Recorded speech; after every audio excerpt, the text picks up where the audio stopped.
the hell did that ritual do to her?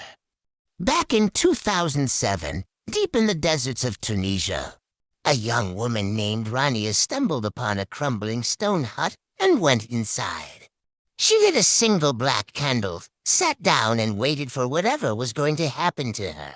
You see, 3 days prior, she'd gone to a spiritual healer who told her the only way to get pregnant was to spend 3 nights alone in a remote stone hut in the middle of the desert.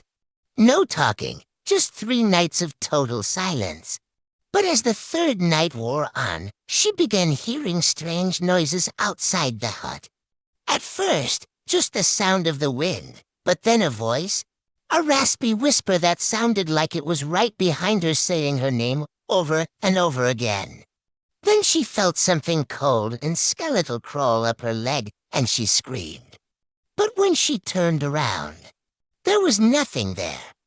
Only the shadows of the candles seemed to dance around the hut. When she finally made it back to the village, people in town told her she wasn't alone. Something had been spotted near the hut. Something pale and emaciated that seemed to glide around on all 4s and vanish into thin air. Some said it was a jinn, a malevolent spirit from Arabic folklore that preys on humans.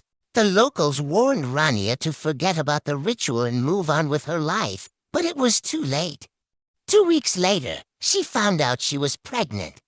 But when she went into the hospital for an ultrasound, the doctors couldn't find a fetus. They couldn't even find a heartbeat.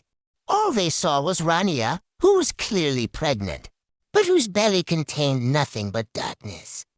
Then the nightmares started. Every night she'd be visited by a man with burning red eyes who introduced himself as Al-Zuhur, her husband. And every night he'd take their unborn baby back with him.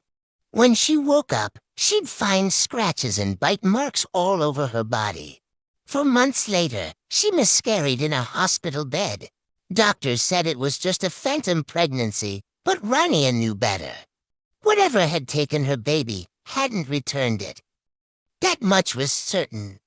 Now, every full moon, Rania says her husband comes back for her, and she spends the night screaming and crying until dawn. Thanks for watching. If you liked this video, check out more stories like these. And remember, keep an eye on the main channel for more terrifying tales.